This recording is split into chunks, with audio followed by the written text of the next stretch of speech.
Thank you so much. This is supposed to be a dialogue, and therefore,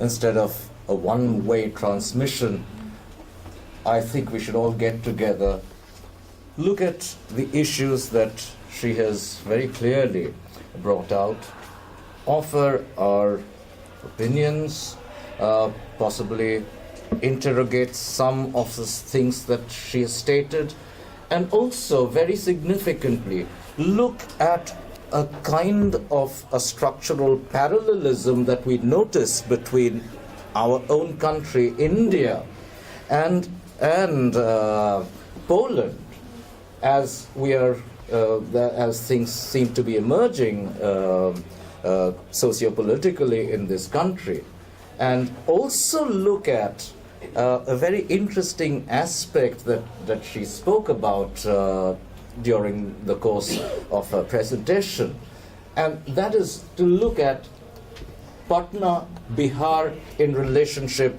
with the rest of India as well. So just the manner in which we see those parallels that are taking place in Poland and in India. So please, let's get together, and questions, clarifications, opinions, everything is welcome. This is, after all, a dialogue.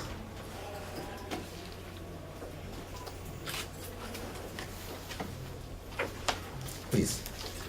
I was just wondering whether when you speak of Polish as also in certain ways post-colonial, are you also speaking of it culturally as, bicultural influences and a sort of divided consciousness that a Polish person might be? I mean, there's no such thing as a pure Pole, is what I'm saying. Is that also? Yes, and I think that the cultural, so the right-wing movement and the government is talking a lot about culture and making, going back, making culture back what it was, although it might never have been that, but very much kind of a Catholic culture that is, and here they are offering this critique to capitalism, because they're saying, you have lost your sense of, tradition and Polish culture, Polishness that comes with, that disappears with, becoming more developed or more West, So absolutely there is this idea that Polish culture is getting lost. Yeah. Yes, please. Thank you for the presentation. I just want to bring this question forward about the right-wing appropriation of right-wing appropriation of post-colonial theory, and this came up, has come up in many conversations that we are having at the conjuncture, and one has to actually now ask, what part of post-colonial theory is being appropriated? It's a question of nation, maybe question of borders, and what is not kind of taken into account is that post-colonial theory itself is going through a lot of churning these days. I mean, I can just tell you by the last 3 or 4 years, even Professor Partho Chatterjee has written about what comes after the subaltern studies. Dipesh Chakravarti has written about how post-colonial theory would look like in times of climate change and so on and so forth. So it's not that post-colonial, and to me that is the danger of applying a theory in conditions, because a couple of years back, I was in a conference somewhere, and someone told me that this colonel in the Israeli Defense Force was actually using Deleuze and Guattari's concept of rhizomes to fight the street fight in Gaza. Now, this is precisely the problem when you have theory is already an abstraction, but you abstract theory again and try and apply to a location which would have its own specificity. And that is one of the things which is, I guess, part of the dialogue, is precisely how even post-colonial theory can incorporate and engage with this kind of danger And I think it's a question also of a critical kind of an epistemology and critical theory making, because that precisely behind this one of the dangers of applying a theory. And as I said, it's one of problems which is happening in the theory building in the post-colonial post, which is precisely this. Are we looking at post-colonialism in, let's say, Poland or Ukraine? And I mean, if you just take the nation part of it, and Benedict Anderson, when he wrote, for example, Imagined Community, you can very well use there, but it would produce a result which you are producing. And I think one of the tasks of this kind of dialogue and theory making would be actually to retrieve the very radical potential with which post-colonial theory started. So that would be Exactly. And I think that there's not enough discussion within Poland about post-coloniality, and which kind of lends for the right-wing thinkers, who are quite clued up, and they're reading these theories, they're applying them, but nobody's critiquing their appropriation or application, or however you want to see this. And so post-colonial theory becomes this kind of stable thing that you can just take and apply, while it should be a living thing, right? That we should all the time be questioning, and but it's just not there in Poland, and this is a problem. This is why these scholars are saying, is it useless then to try and, like, if it's so appropriated, should we just shred it, Yeah. Well, what you're talking about actually is when we look at Poland, and when we look at right-wing appropriation of this entire nationalist agenda, it seems to be fairly similar. It's very, very similar. And very ironical in so many ways, for the simple reason that when we are talking in terms of the liberals, whether in Poland or in India, offering a critique of Western imperialism on the one hand, and it's so ironic that you have the right wing, which has actually been the ally of colonialism, now have reinvented itself into a new avatar of opposition to it. Yes. Just continuing in the same vein, I was just a thought. Do you think there should be another theory for this kind of condition, like post-socialist countries? Yeah. Why I say this is because sometimes when you force theories, impose it on situations where it doesn't quite fit in. This is like when we try to view Indian literature from the point of view of Western theory or Western criticism. Absolutely. It might not always gel, or vice versa. We view a text, a Western text, we have a very old tradition of criticism, very, very ancient theories of criticism. If we try to, it's okay with Indian literature when we apply like these old theories, it applies, it fits in, it explains very well. But if we try to impose it on Western literature, it doesn't quite fit in. It's very forced.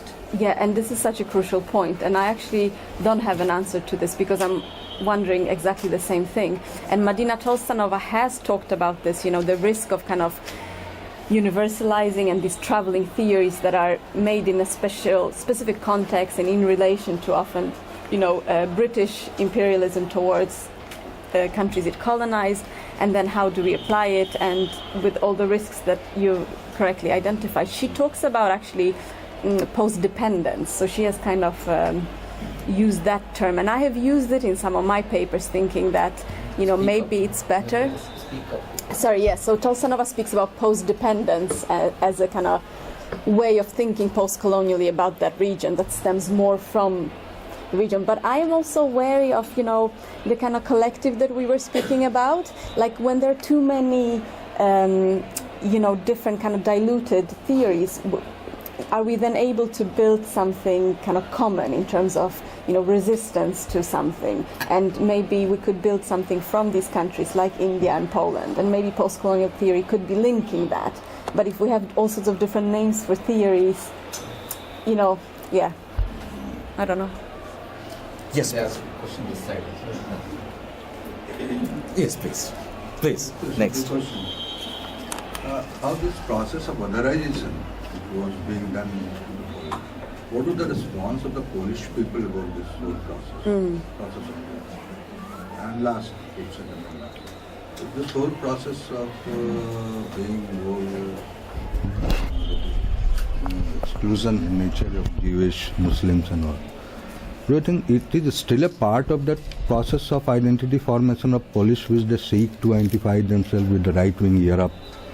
Is it a part of that process, that still ongoing process where Poland wants to integrate itself with the rest of the Europe, I mean its thought, in its thinking pattern and all these things?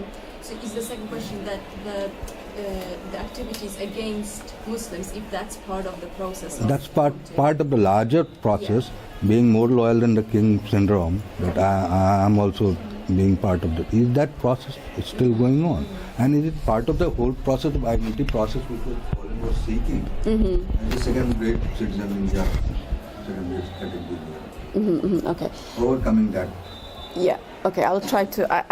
I hope I understood your second question. The first question, so when all these changes happened in Poland, to modernize it, how it is narrated now is, that it was a good thing that was largely supported. So, for example, the transition from communism to democracy and to capitalism is narrated as a widely supported change and shift. But actually, there are many people who were displaced in all sorts of ways from that process, and it was quite a trauma for people. But we don't talk about this so much. So all these kind of moments when Poland kind of joined and Poland kind of, became more modern are seen as, in the kind of larger narrative as a positive thing. But then you ask people in the civil society that have lost a lot, and there will be a different story that comes up then. But that's not the dominant narrative. In terms of, so if I understood your question right, but please tell me if I didn't, in terms of the othering of the others in Poland, whether that is part of kind of Poland's ambition or so, I think both yes and no. I think the fact that there's no Muslims in Poland, but there's such an Islamophobia, has something to do that, Poland takes these narratives from Western Europe. That's what I'm doing. Yeah, I think that's absolutely there, absolutely. Because Poland has a wonderful, long history of Muslim presence. And when I say wonderful, of course there has been issues, but largely in contrast to Western countries, Muslims were a minority that were living in Poland for longer than they were living in Western Europe, building their mosques, never having any opposition really, and were living quite harmoniously. And you're telling just 1%, 0.1% lives like that. So why this story? Yes. To deal with something subjective. Yes. So when I was doing my PhD research in 2010, one of my case study was a mosque that was being built in Warsaw. And suddenly, there has been quite a few mosque projects over the years, but suddenly this one faced opposition.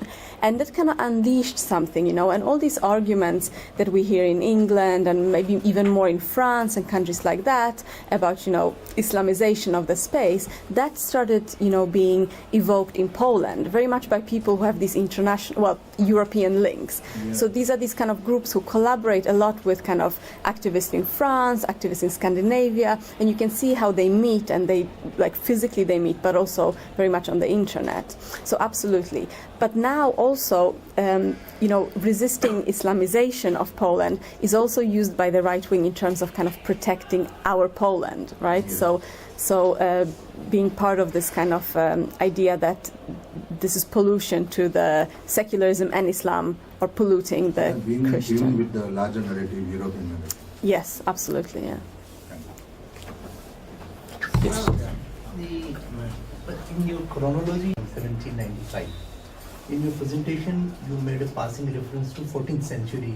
Yeah, when that's eastern true. borderlands were being colonized. If one goes further back to say 10th century, when Christianity arrives in Poland, both Christianity and Islam are Asian religions. So when one talks of narratives of different kind and colonizations of different kind, religions have also colonized people. So the colonization by religions cannot be dealt with if one begins from 18th century. And therefore, this narrative needs to be captured, dealt with, engaged and confronted at the level where it started. wars begin in mind. Through organized religions, peace will have to be dealt with by contesting organized religions, and that I think has been missing from the left and the liberal narrative. One, and the second is that what do you say about when this categorization of left and right happens, this binary is created? In that narrative of binary, what gets lost sight of is that there is a right within the left and there is a left within the right, and there is a convergence somewhere, and the right converges much more successfully and effectively than the rest. So I think that binary remains to be confronted more adequately in the scholarship. Yeah, I think you're right. I mean, in my scholarship, I don't look historically, which is why, I make these kind of, I guess, generalizations historically that I would skip rather than starting in the 10th century in Poland became a nation, and maybe that's where I should have started and the way that Christianity came. And you're right, it's a good point. I guess because I focus so much on the current moment, then this gets lost. But yeah, it's a good point. I'm aware that this kind of division between the right and the left is very binary, and I guess it's a little bit simplistic. But again, in the Polish kind of national media and other media and in the public debate, this is so dominant, these kind of groups, and it is dangerous, but at the same time it's like it has become so polarized that almost like you have to kind of choose which camp you are part of. There's not so much room in the public discussion of these convergences that are so important. The one thing which I noticed, and there was a parallel to it, when you said that during the Soviet era there were some welfare measures which people miss even now. I had a personal encounter with a person on the border of China, Nepal, China, where a war correspondent, US war correspondent, American war correspondent, was visiting sacred places. It was one of those sacred places, and he said that people in Afghanistan are missing Soviets because they used to provide the schools and hospitals, etc. Yeah. When you said it, it almost gave me a sense of what he was saying about Afghanistan. Yeah. I mean, particularly for women. Yeah. Yes. Sorry. Yes, please. I have one question. When we are talking about Islamophobia, right? If we gather on the popular culture of anti-Islamic movement that we talk about, it started from 9/11, and that was a religious gesture, a kind of religious gesture as well. You have a very little population there.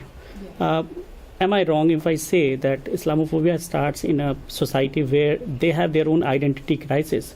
They don't relate to the same kind of integrated identity those Islamic people do. And because of that fear, there is a rise of Islamophobia rather than thinking otherwise around? Yeah, I think that there are so many, because there's been so many people who try to explain Polish Islamophobia because it's kind of curious, and there has been explanations such as, well, Poland doesn't have Muslims, so there is this application of the so-called contact theory. So because we don't have encounters with Muslims, we are more hostile to Muslims. And some people are saying it's because 9/11 and that kind of Western, like what you were saying, these kind of narratives. And some are saying that it is because of a long history of racially othering people. And I think it's all sorts of things that are joining together. But why they are so pronounced is precisely, I think, because we have this crisis. We from all this trauma, I think that really has an effect on the way the nation constructs itself. And then, the idea that it's kind of threatened because it's in crisis, then who are the kind of easy scapegoats? Now, before there were Jews, and now they're Muslims. So I think there's so many different kind of reasons, and it's difficult to say even if it started at 9/11. I mean, it got more pronounced then, and there were some Polish soldiers that went to, Afghanistan and so whenever somebody died, that kind of shot up. But otherwise, we didn't have any major terrorist attacks, for example, in Poland that would explain that at all. Ma'am, that's a great question. What was the process behind the rise of illiberal populism in relation to gender as Ebola in Brussels? So say again, in relation to? What was the process behind the rise of illiberal populism in relation to gender as Ebola as Brussels? Oh, you mean the Yeah. paper? Exactly. You know the paper? I just read and Oh, okay. okay. I was like, interesting. Right. So, what they are arguing in the paper, or I don't know if they are providing an answer. What they are saying is that they are just outlining how the right wing are using feminism and gender in to kind of further the project, but actually how they are very anti-women. They are passing these laws that are quite harmful to women, and women are on the streets protesting this, but they can do it under the frame of, post-colonial feminism. And they link this to, like Western kind of interventions into other colonial contexts of like sterilizations and, these kind of things. The right wing uses all of these narratives to say that this is what the West is doing, this is what the European Union is doing to our women. They giving them ideas about this and that. But actually, like, women have been fighting for these things in Poland for a really long time. And it's a very Polish protest, But it's a good paper. But I have it actually, so I can share it with you. Yeah. Yes, please. Two questions first. First of all, isn't the concept of post-colonialism here more like that newly evolved part of feminism which has gone astray and is merely used for selfish reasons? And my second question is related to Islamophobia. Isn't Islamophobia a mindset of Europe to subjugate a community which it had subjugated using colonial practices in past? And is the Polish government or the Polish politicians in general supporting it secretly to drive people away from the real problems of Poland? So let me just try and remember the first one. Feminism. I don't know if I view feminism as having gone astray. No.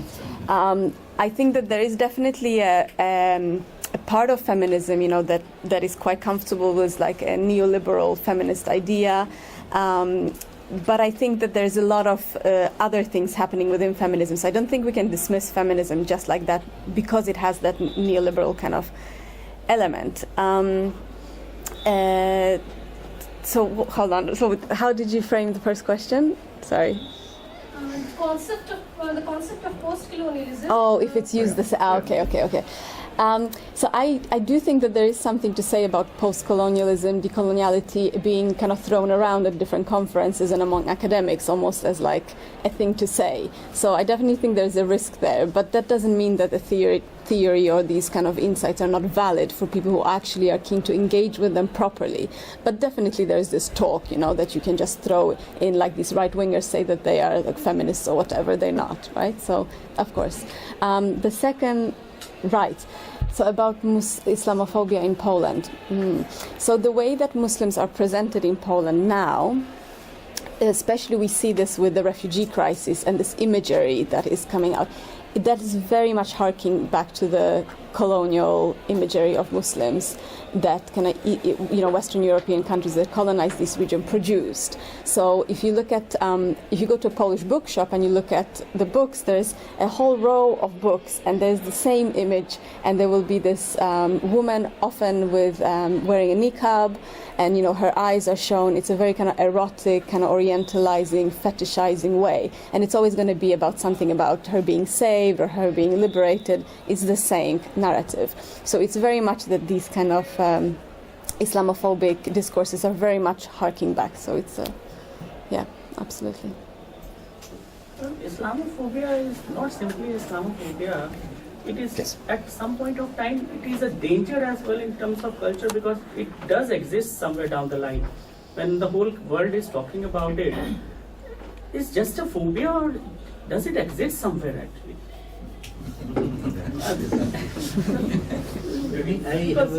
As an intellectual class, we used to this terminology Islamophobia and just we shut off altogether. There's a concern to it, I think. Because the term phobia clearly means irrelevant. I mean, irrational fear. Exactly. Yeah, I think the term, and it's often in the circles, because I work on Islamophobia Islamophobia, and in these circles we talk about these things, you know, whether it's a correct term or not. It's like homophobia as well, right? There's much more to it than phobia, like in irrational fear. I think in many ways it is very irrational, and that's, you know, it's just kind of pitted against this rationalism, right? So I think, again, I mean, talking about terms is important, but at the same time, whatever we call it, the fact is that it's there. There is something, right? Some sort of a hatred that stems quite back. And Yes, please. Just a query about the country Poland. Are Muslims enjoying a greater degree of religious freedom there, like they have it in our country? And how did they react when the government didn't allow the Muslim refugees into the country? What was their reaction? Is there any kind of like violence or any like protests? yeah. So in 2010, I spoke to many different Muslims. So Muslims who have been in Poland for centuries, and also Muslims who came, you know, in the 70s as medical students, often from different Arab countries, and also converts. And in 2010, what they were saying to me is that actually they prefer to live in a country like Poland because they can always pray. There might not be mosques, but there will always be people who kind of accommodate their need to pray. And they were talking about, you know, when they came, one man was talking about when he came in the 70s, and, you know, there were some of them medical students, I think they were from Syria and Kuwait and other countries, and they asked, you know, where can we pray? And then the headmistress just like allowed them to have this room, and how it was very accommodating. And in the 80s, so during communism, a mosque was built in Gdańsk, and it was partly kind of subsidized by the local community as well. So there was this kind of a space to practice. So when I spoke to these people in 2010, they said, look, I think it's more difficult for Muslims outside of Eastern Europe, so in Western Europe. And they said, sometimes we get stared at because we are so unusually, people don't encounter Muslim people, particularly women in hijab, who are visible. But they said that often it's kind of, there are people making comments, but it's not hostile. Now the situation today is different, and the people who I interviewed then have problems now. So one of my interviewees is a doctor in Poland, and she has been asked by her boss to take off her hijab, which she refuses to do.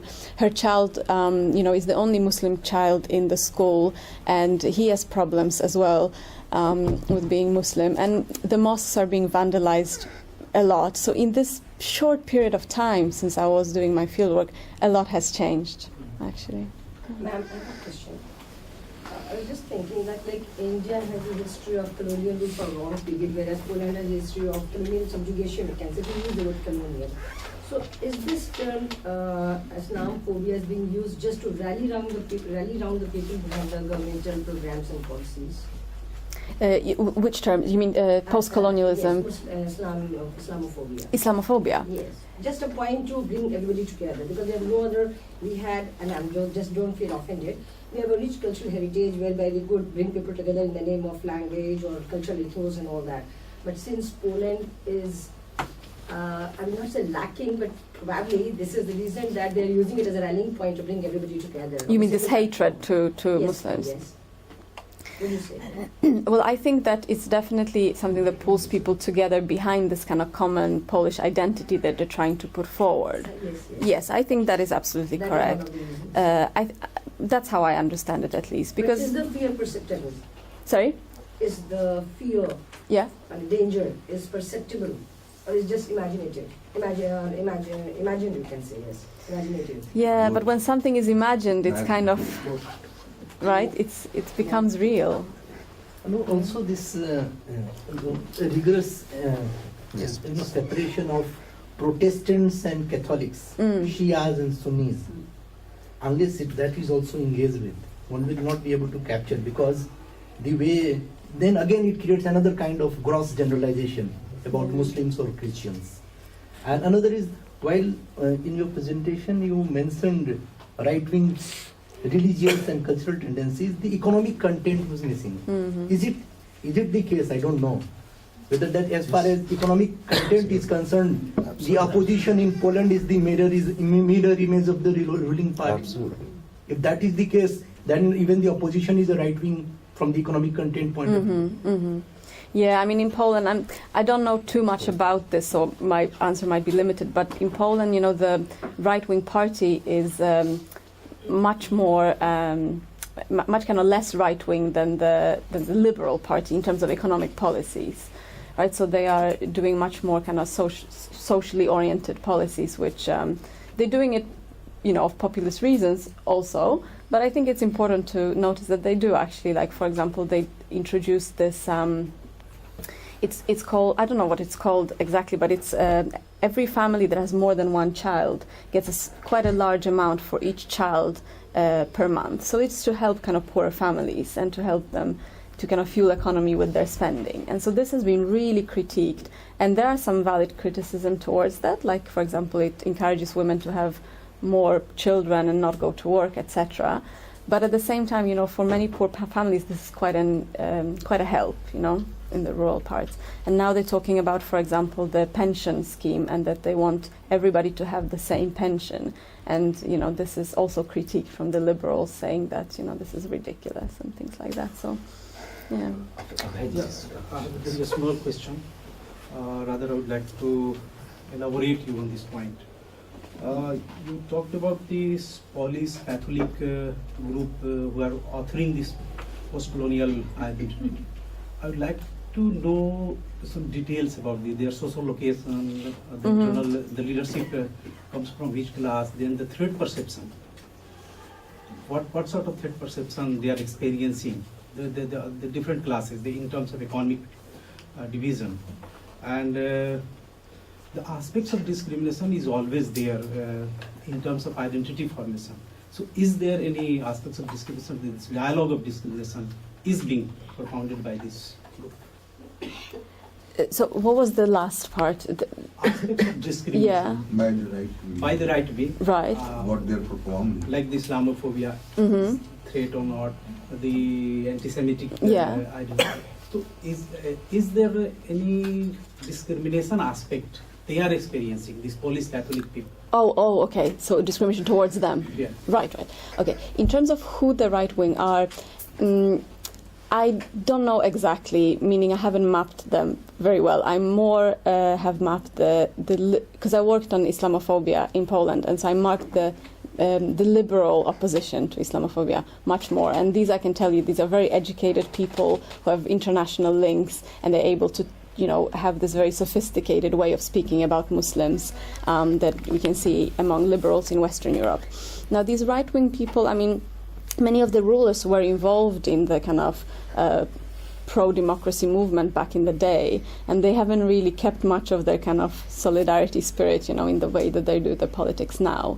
There often would be, educated people, but they wouldn't be very keen on, Western Europe or the EU, so they would be quite EU skeptical. Very kind of male-dominated kind of circles. Yeah, and I think the right wing, the kind of far right wing movement, I don't know much about them. I mean, I think that they are. What I know about them is that they are very, very male-centered as well. So, as I said, they use women as kind of almost like props in the way that they advertise themselves. But if you actually go on their web pages, it's all kind of male dominated. But these are often educated people, like this quote I took from Ziemkiewicz. He knows about post-coloniality. That's why he's able to apply it. In terms of discrimination, so when I did fieldwork in Poland, I talked to a lot of Catholics that felt threatened, and they felt threatened by secularism, and they constructed themselves as being discriminated. And I do think that there is an element to it. I mean, I think secularism is perhaps a bit different in India. I'm not sure if it's applicable to the way we kind of think of secularism in Europe, because secularism in Europe has now, as of recent, become quite a kind of hegemonic force that just tries to exclude religion completely and be quite anti-religious rather than. And so in Poland, this is felt, that there is quite a lot of kind of, talking about religion, kind of retreating from the public sphere, etc. But I can't really see that in Poland because the church has immense power, and it has had power since really the opposition to communism. It was one of the kind of key drivers for democracy. And since '89, Poland has really, the church has really occupied the kind of corridors of power. So it holds a lot of power, and I think it's difficult to say, when it has so much power, it's difficult to say that it's discriminated and oppressed because it's just too powerful, I think. One last question. Okay, positively the last one, please. Why can't we use the term post-Cold World War? Post-Cold War. I think that was a big time marker. Post and pre, all these things, it was a great divide. Yes. Yes. Can you use this term historically or not? I don't know, but I like what you're saying. Yeah, perhaps. But then the problem with that is it indicates periodization. But it's not periodization only. But major shift in everything. Shift? Not periodization, just not a chronological event. It's a major ideological, all shifts, cultural shifts, everything. True. Yeah. That is there. The interesting thing actually that she spoke about was at the end. No, I think that is it. The creation when she actually got back to Homi Bhabha's third space. That is so very significant, because if we look at it, we were talking about certain kinds of theories that have evolved and sometimes very forcefully implanted on certain issues under discussion. But I think the truth lies somewhere in between, the in-betweenness of things, for the simple reason that Western epistemology, as it has developed right from, let's say, the laws of identity, Aristotle's identity, which has given rise to so many discriminatory practices, globally speaking. Whether you're looking at the issue of nations, you're looking at the issue of peoples within nations, we're looking at Poland and its fractured demography in many ways, the claims of superiority and privilege by one over the other. When we look at situations in India in terms of endogenous forms of colonization, because on the one hand you have colonization which is European from the outside, but then we have also colonized our own people colonized by our own people. When we look at Dalits, we look at minorities, we look at OBCs, even after the coming together of the post-colonial state. When we were a colonial state, quite obviously the distinction was very clear between the colonizing master and the colonized subject. And thereafter, with the formation of the post-colonial state, then, of course, you have certain privileged people, the middle class and Hindu middle class, coming to the center, and most of the others, let's say the otherization that takes place in terms of Dalits and OBCs and women, all being marginalized. So it happens everywhere. The point really is that if we look at things only in terms of binary structures, I think that's where the problem lies. And what she indicated toward the end is again a very important issue of working together to create certain theoretical frameworks from the point of view of that third space. Because once we are able to do that, we'll be far more accommodating, there'll be a lot more possibilities of negotiation and exchange between the binaries. And the important thing is, it relates to what, how we started out, as a dialogue.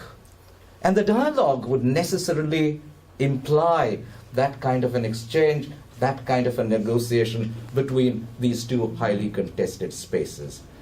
Thank you very much, and now may I ask Professor Pushpen to give his concluding. I have never experienced this kind of dilemma, whom to thank first. I know that this can be so complicated and so difficult.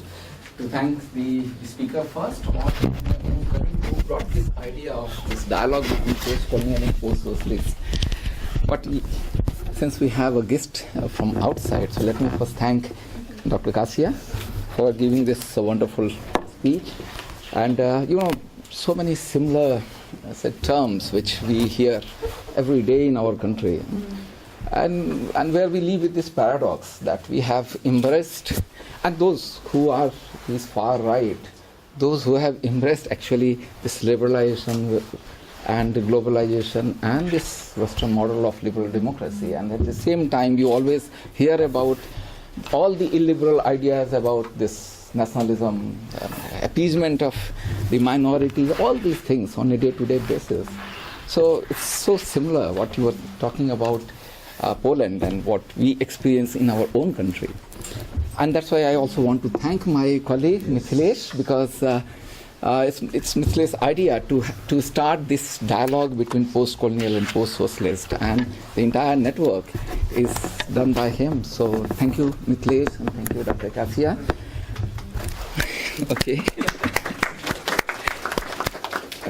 And I would like to then thank Professor Sankadat for chairing this session, and the faculty and students from Patna University, Department of English in particular, Professor Anuradha Sen from AN College, my friends, Professor Ashokan Suban, Professor Abhay Kumar from Bihar University, now it's called what, JP?